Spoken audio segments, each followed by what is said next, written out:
So today, we're going to dive into one of the four ancient Vedas of India. But this isn't just a book of words. It's a text where all the power, all the magic, is in the vibration of the sound itself. This is the Samaveda, often called the Veda of song. And trust me, its secrets go way beyond just simple music. I mean, to give you a sense of its importance, in the Bhagavad Gita, one of the most sacred texts in Hinduism, Lord Krishna himself says, "Of all the Vedas, I am the Samaveda." That's a pretty massive endorsement, right? He's basically picking it as his favorite. So what's the big deal? What is it about this ancient collection of melodies that gives it such a top-tier status? To figure that out, we've got to peel back a few layers and look at what's really going on under the hood. Okay, so first things first, we need to get one thing straight. Calling the Samaveda a songbook is a huge oversimplification. Its real identity is way more complex and honestly a lot more surprising than you might think. And here's the first big twist. Get this. Out of the 1,875 or so mantras in the Samaveda, more than 90% of them are actually borrowed directly from the older Rigveda.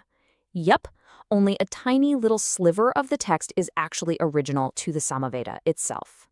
So what does that tell us? It tells us that the real innovation, the genius of the Samaveda, wasn't about writing new prayers. The magic was in taking words that already existed and completely transforming them through melody, through rhythm, and through a super precise way of chanting. It's all about the process, not just the content. And this focus on how something is sung rather than just what is said, well, that points us right to the core idea that gives the Samaveda all its power. It's about the incredible act of turning static text into a living, breathing tune. You know, the name itself is the ultimate clue. The word Soma is actually a mashup of two ideas. You have Sa, which stands for the static text, the mantra itself, kind of like raw data. And then you have which is the chant, the melody, the dynamic life force. So the Samaveda is literally the science of breathing life into knowledge using sound.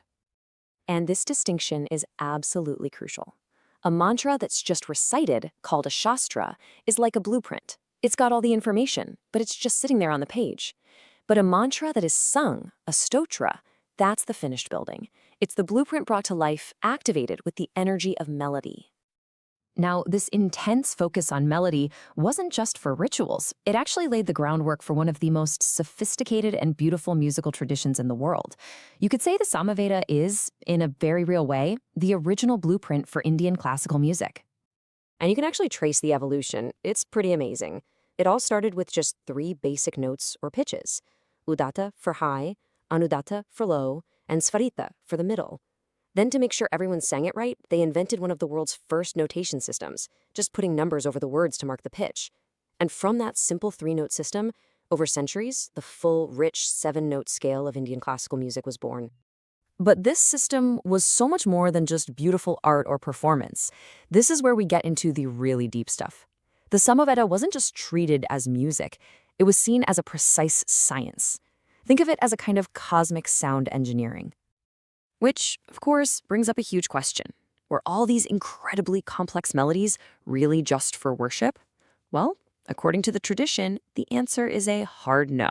There was something way more technical going on here. The priests used this highly advanced system called stoma. Now, this wasn't just repeating a chant over and over. A stoma was a set of very specific, almost mathematical formulas that decided how mantras were patterned, repeated, and structured. It was an engineered system, not a jam session.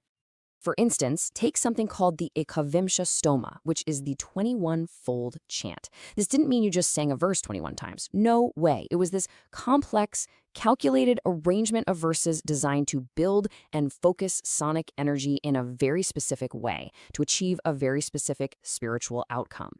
The number 21 wasn't random. It was part of the formula. So this completely reframes the job of the Samavedic priest, the Udgātr. He wasn't just a singer leading a choir.